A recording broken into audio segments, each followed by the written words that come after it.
Oh boy, this is gonna be a tough one. Try not to cry.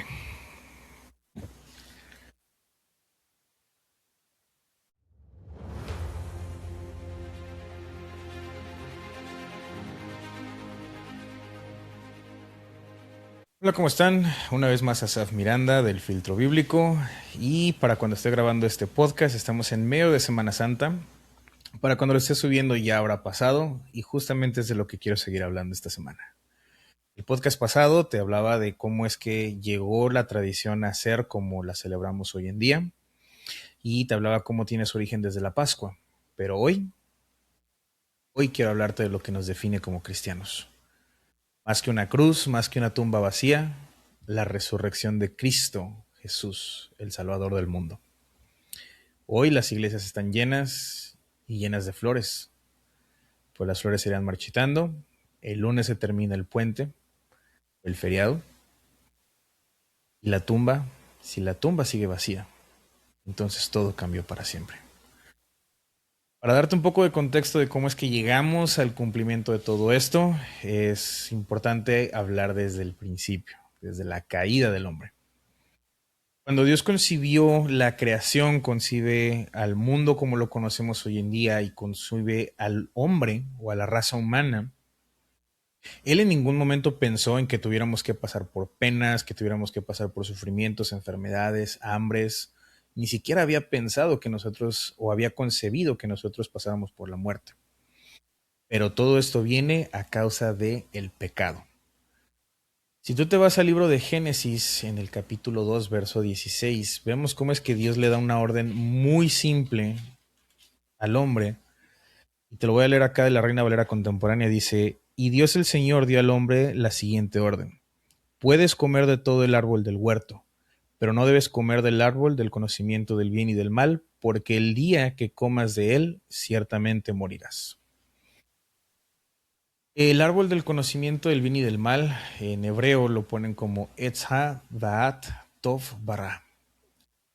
Esto es importante porque lo que te quiere describir es que es un árbol físico. No está hablando de una metáfora, de un eufemismo, de una representación figurativa de algo. Era un árbol físico con un fruto que te estaría dando acceso al conocimiento completo de la distinción moral. Algo que de hecho ya estaba implícito en la obediencia a Dios, pero no estaba implícito dentro de la autodeterminación de los seres humanos, o sea, de esa capacidad que tienes de poder decidir tu propio destino. Entonces de ahí más adelante nos vamos a Génesis capítulo 3 y en el verso 5 me gusta mucho recalcar esa parte porque vemos una mentira que le está diciendo la serpiente a la mujer para tratar de tentarla y dice, Dios bien sabe que el día que ustedes coman de él, o sea del árbol, se les abrirán los ojos y serán como Dios, conocedores del bien y del mal. ¿Por qué te digo que es una gran mentira? Porque ellos ya eran como Dios. Cuando Dios crea a la raza humana, dice, hagamos al hombre a nuestra imagen y a nuestra semejanza. Entonces ellos ya eran como Dios. Entonces lo que representa o lo que hace este fruto es que te quieres poner tú en el lugar de Dios, de juez moral o de último juzgador o de último jurado para poder juzgar a otros en cuanto a lo que ellos han hecho bien o mal, en cuanto a sus acciones y en cuanto a diferentes cuestiones o a caminar que tuvieron en su vida. Pero ese lugar nada más le sigue perteneciendo a Dios. Ni tú ni yo podemos juzgarnos ni entre nosotros ni a otros. Entonces, por esto es que nosotros enseñamos que el pecado original es la desobediencia por no haber seguido esa simple indicación y la rebeldía por el querer tomar un lugar que le corresponde únicamente a Dios. Y precisamente el que la mujer escuchara a la serpiente pues trae todo este problema. Y lo digo así porque no es un pecado que tú tengas un pensamiento intrusivo. De una forma un poco sencilla, como le enseñamos acá en mi Iglesia Encuentro Internacional, es que no es lo mismo que pase un ave por tu cabeza a que se te ponga en la cabeza y te haga un nido. puede haber un pensamiento intrusivo, puede haber a lo mejor esa tentación de a lo mejor y puedo hacer esto y nadie se da cuenta, a lo mejor y pudiera yo actuar de esta otra forma, me voy a beneficiar y bueno, pues el que no tranza no avanza. El que de repente esos pensamientos pasen por tu cabeza, eso no está mal, no es un pecado como tal. Lo que sí está mal es que le estés dando una vuelta y otra y lo consideras y luego lo planeas y cuando menos te das cuenta, ya lo estás ejecutando. Es ahí cuando caemos en el pecado. Y de aquí, bueno, pues ya sabemos la historia. Eva cae, hace que su marido también coma, ambos se dan cuenta que están desnudos y se ocultan de Dios. Y es entonces cuando Dios les dice, bueno, ¿y quién te demostró, quién te dijo que estabas tú desnudo? Y es cuando se da cuenta que comen esa fruta prohibida. Y me gusta cómo dice que Dios los estaba buscando y que se preocupaba y llamaba a Abraham por nombre. Porque eso refleja que Dios sigue siendo ese padre, ese papá perfecto, quiere estar en contacto contigo, que está al pendiente de ti. Pasa que los tiene que enjuiciar, a la mujer le dice que concebirá con dolores de parto y los echa del Edén y le dice que habrá espinas en los frutos o en las plantas y le dice del sudor de tu frente tendrás que comer. Pero aún así, desde ese punto, por todo el Antiguo Testamento, por los Evangelios y en el libro de Hechos hasta nuestros días, en ningún solo momento vas a ver que Dios deja a la raza humana sola. En ningún momento vas a ver que Dios nos abandona. Y de hecho, en lugar de abandonarnos, comienza él un plan. Precisamente este plan tú lo puedes ir viendo a través de ciertas personas que fueron acercándose a él. Y el tema es que este plan era necesario, o es necesario, o lo fue, porque el hombre, pese a todas las oportunidades que Dios nos da, seguimos haciendo lo malo. Basta con que prendas la tele y veas las noticias y veas cómo nos estamos atacando unos a otros por petróleo, por riqueza, por avaricia, y cómo es que el humano puede simplemente ser malo y actuar con maldad hacia otros seres humanos por puro gusto. Y es entonces cuando Dios comienza a hacer este plan. Y entonces entra una persona en la historia, Abraham. Si tú ves también en la historia del Génesis, Abraham ve cómo es que Dios confunde las lenguas en la Torre de Babel y entonces se lo busca y dice, ok, con esto yo sé que tú eres el único Dios, porque eres el único que actúa. Y entonces Dios pacta con Abraham y le dice, de ti haré una gran nación y tendrás mucha descendencia y tendrás una descendencia que no podrás contar como las estrellas en el cielo, como la arena. Y aún así se lo está diciendo a un hombre anciano que estuvo casado o que está casado con una mujer estéril, la cual nunca le pudo dar hijos. Y aún ahí, Dios le da a un hijo, Isaac. Y a lo mejor tú podrás pensar, bueno, ¿de dónde va a venir toda una nación si nada más le está dando a un solo hijo? Y después Isaac tiene a dos, tiene a Jacob y a Esaú. Y entonces podrás decir, bueno, de dos gemelos o de un par de gemelos, ¿de dónde va a venir toda una nación? Y después tú puedes ver cómo Esaú va teniendo hijos y después Jacob tiene a sus 12 hijos, sus 12 tribus. Acto seguido hay hambre en la tierra y precisamente en la historia de Josué el Soñador, como a lo mejor tú la conoces, es que ellos llegan a Egipto, van creciendo, el faraón ve que son una fuerza de trabajo y después los esclaviza, no los quiere dejar ir y entonces es cuando entra Moisés, que fue lo que vimos en el podcast pasado. Y entonces después de que Moisés hace todo lo que Dios le ordena y le hacen las 10 plagas y hacen la celebración de la Pascua y salen de Egipto, entonces es que Dios le da a Moisés la ley, lo que a lo mejor conoces como la Torá. Y estas no nada más son 10 mandamientos para quererte estar ahí vigilando a ver a qué hora te equivocas y que si te equivocas en uno de estos entonces vas a tener que pagar con la muerte, sino esta es una ley con un propósito. Y este propósito tú lo puedes ver dividido o clasificado en 5 puntos. Y es que el principio hace visible el pecado. Hace ver qué está bien y qué está mal, qué debes hacer y qué no debes hacer. Después demuestra que el hombre no se puede salvar por sí mismo. Y después, en el punto 3, él introduce un sistema de sacrificios, que era lo que veíamos en el podcast pasado, de tener que sacrificar un cordero por la expiación. Después, en el punto 4, lo que él busca es formar un pueblo diferente, que actuara de manera diferente y como de una nación pequeña podía ser una nación fuerte, nada más a través del confiar en Jehová. Y en medio de todo esto apunta a un sacrificio, el sacrificio perfecto de Cristo Jesús, el Mesías.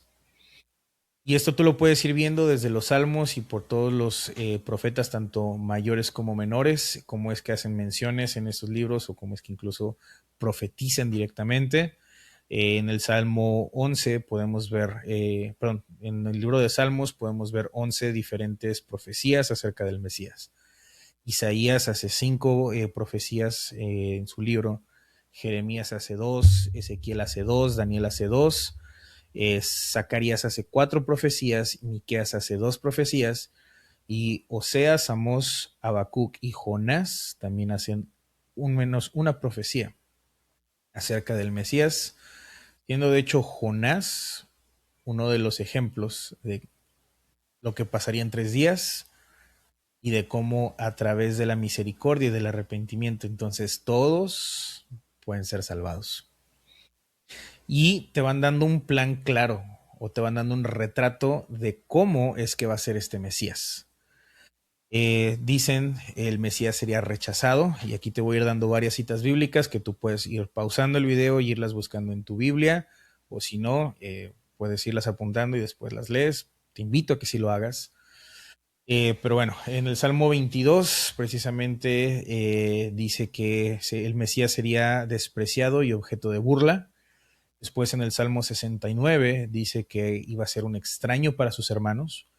Y recordemos que pues, hubo judíos que rechazaban a Jesús y sus mismos hermanos de sangre no creían en él, y la misma gente en Nazaret no creyó en él, y de hecho los evangelios dicen que no hizo muchos milagros ahí porque la gente no creía. Y no fue hasta después de su resurrección que comenzaron a creer. Después en Isaías 53 dice que él fue despreciado y desechado entre los hombres. Y después en Zacarías 11 dice que él sería valorado en 30 piezas de plata. También dicen que sufriría injustamente. Y esto lo volvemos a ver en Isaías 50, que dice que el Mesías iba a ser golpeado, escupido y que no se iba a defender. Tal cual dice, golpeado, escupido, no se defendió. Después en Isaías 53 lo detalla o lo describe como cordero llevado al matadero. En Jeremías 11 lo vamos a ver como inocente, llevado a la muerte, y que falsos testigos habría contra él. También el tercer punto que vemos de las profecías o de este retrato del Mesías es que moriría como sacrificio, y esto lo podemos ver de nuevo en Isaías 53, que dice cargó con nuestros pecados, y también dice que daría su vida como expiación. Después en el capítulo 9 del profeta Daniel dice que el Mesías sería cortado, y en el Salmo 22 precisamente también da la descripción del sufrimiento físico que iba a estar sufriendo Jesús previo y durante la crucifixión. También dentro de este retrato dicen que él sería traspasado. De nuevo el Salmo 22 dice que manos y pies serían horadados, haciendo referencia a cómo tendría que ser clavado en la cruz y que sería clavado de pies y manos. Y después el profeta Zacarías dice, miran al que traspasaron, haciendo precisamente mención, o bueno, reflejando lo que le pasaría en manos y pies, y que también sería atravesado en el costado. Y también dentro de este retrato se dice que el Mesías resucitaría. Esto lo vemos en el Salmo 16, dice, no verá corrupción, en el versículo 10 de hecho. En Oseas 6.2, que dice que al tercer día dará vida, que precisamente Jonás vemos que son 3 días y 3 noches en el estómago del gran pez, que después es escupido en la costa cerca de Nínive, y va y predica en Nínive, y todo Nínive se convierte, y precisamente es eso que son esos 3 días que Jesús pasaría en la tumba. Y por último, dentro de este retrato del Mesías, decían que el Mesías reinaría eternamente.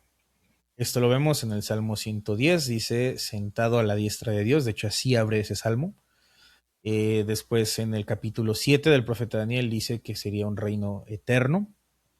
Después Isaías en el capítulo 9 dice, gobernó sin fin. Y en el capítulo 37 del libro del profeta Ezequiel dice que sería un rey perpetuo. Entonces, todas estas profecías las podemos ir viendo, pero la más citada y donde vemos el cumplimiento de Jesús como el Mesías es precisamente en el libro del profeta Isaías, capítulo 9, versos 6 y 7, y ese también me gustaría leértelo. Y dice, porque un niño nos ha nacido, un hijo nos ha sido concedido. Sobre sus hombros llevará el principado y su nombre será Consejero Admirable, Dios Fuerte, Padre Eterno y Príncipe de Paz. La extensión de su imperio y la paz de él no tendrán límite. Reinará sobre el trono de David y sobre su reino, y lo afirmará y confirmará en la justicia y el derecho. Desde ahora y para siempre, esto lo hará el celo del Señor de los ejércitos. Esta profecía es la más clara que tenemos acerca de Jesús como el Mesías. Y aquí me gustaría darte una pequeña línea de tiempo de cómo es que llegamos a lo que estamos celebrando esta semana. Y es que precisamente Isaías, en lo que te acabo de leer, anuncia la venida del Mesías.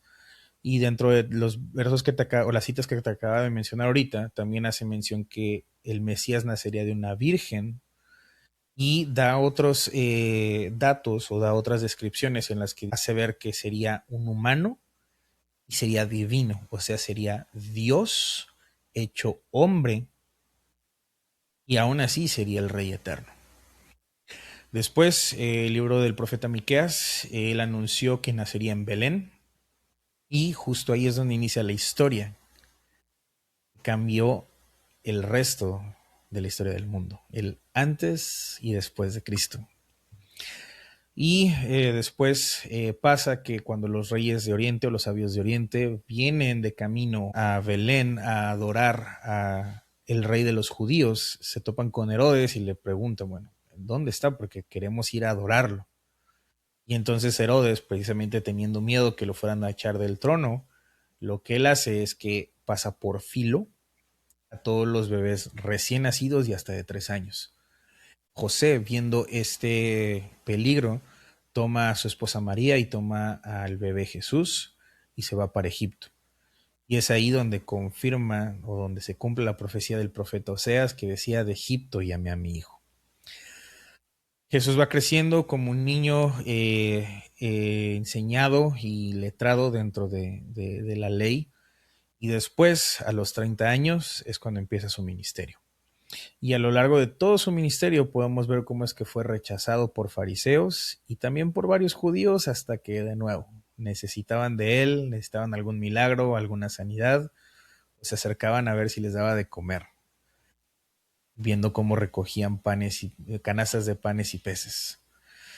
Y esto sería para cumplir lo dicho con el profeta Isaías en el capítulo 53, verso 3. Después, cuando hace su entrada triunfal a Jerusalén para hacer precisamente lo cumplido por lo dicho en el capítulo 9, verso 9 del libro del profeta Zacarías, que decía que entraría montando un asno o un pollino. Y es aquí donde llegamos a lo que estamos conmemorando esta semana. Jueves, al tener la última cena con sus discípulos, uno de ellos lo va a traicionar. Jesús le besa la mejilla y le dice, lo que vas a hacer, hazlo pronto. Una frase catastrófica y desgarradora, porque Judas Iscariote, cuando Jesús le dice esto, va con los fariseos para cobrar sus 30 monedas y entregar a Jesús para que sea prendido. Después, el viernes, según lo descrito en los evangelios de Mateo y de Juan, Mateo 27 y Juan 19, Vemos a Jesús ser enjuiciado y ser castigado, cumpliendo precisamente con lo que te decía ahorita en los Salmos 22, Isaías 53 y Zacarías 12. Siendo que Jesús, siendo un hombre completamente inocente y de hecho el único hombre inocente, justo, que caminó sobre la faz de la tierra, fue golpeado, fue humillado, cargó una cruz que no le correspondía a él cargar, una cruz que me correspondía a mí y que te correspondía a ti por nuestras malas obras. Y aún así él la cargó. Fue clavado en ella, perforado de pies y de manos, y después fue atravesado con una lanza en el costado. Jesús exhala su último aliento y en ese momento hay un gran temblor.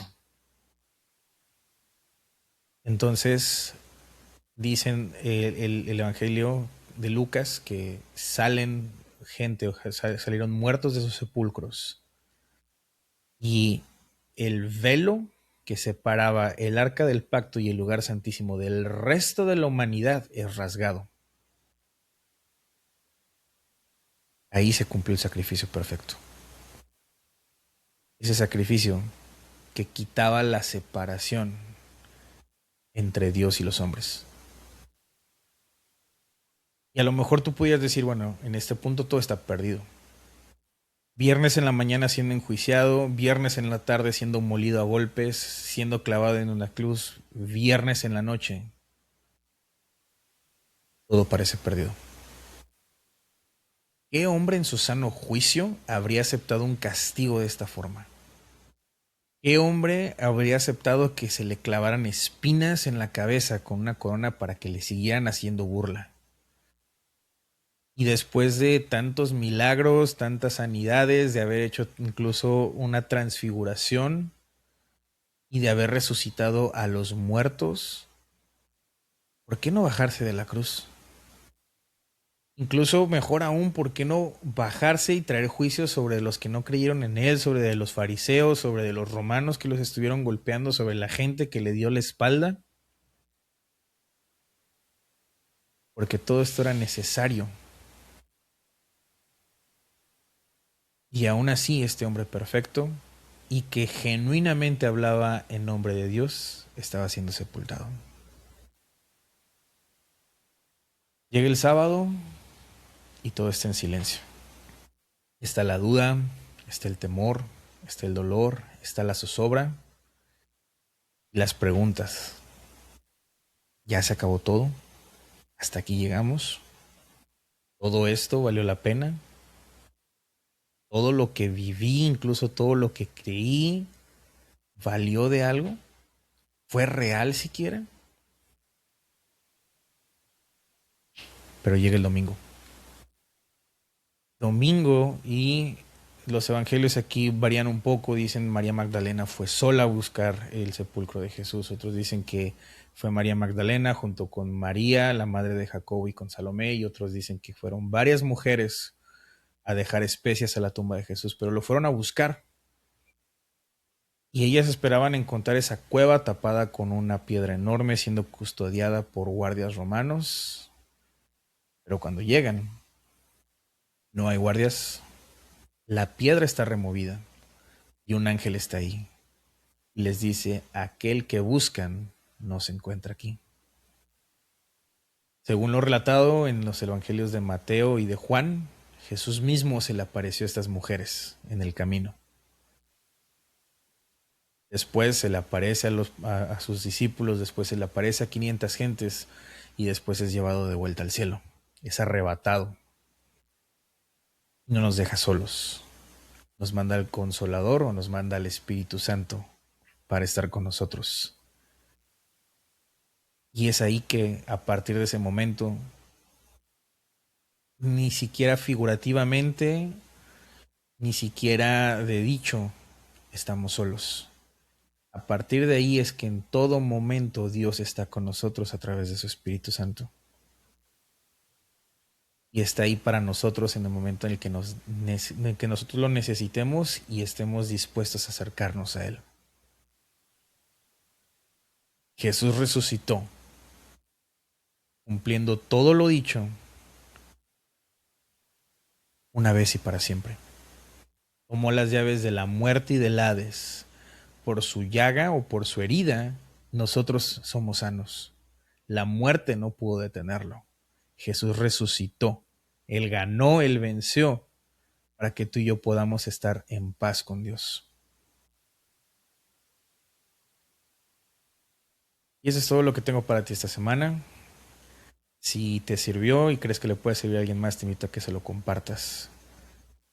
Si tú te sientes solo, sientes que hay más dudas que respuestas y tú quieres encontrarte con este Dios único y verdadero, te invito a que te acerques no únicamente a nosotros, sino a cualquier iglesia donde nosotros creamos en Él. Y créeme que en ninguna de estas vas a ser rechazado. Gracias por tu tiempo, Dios te bendiga y nos vemos la siguiente semana.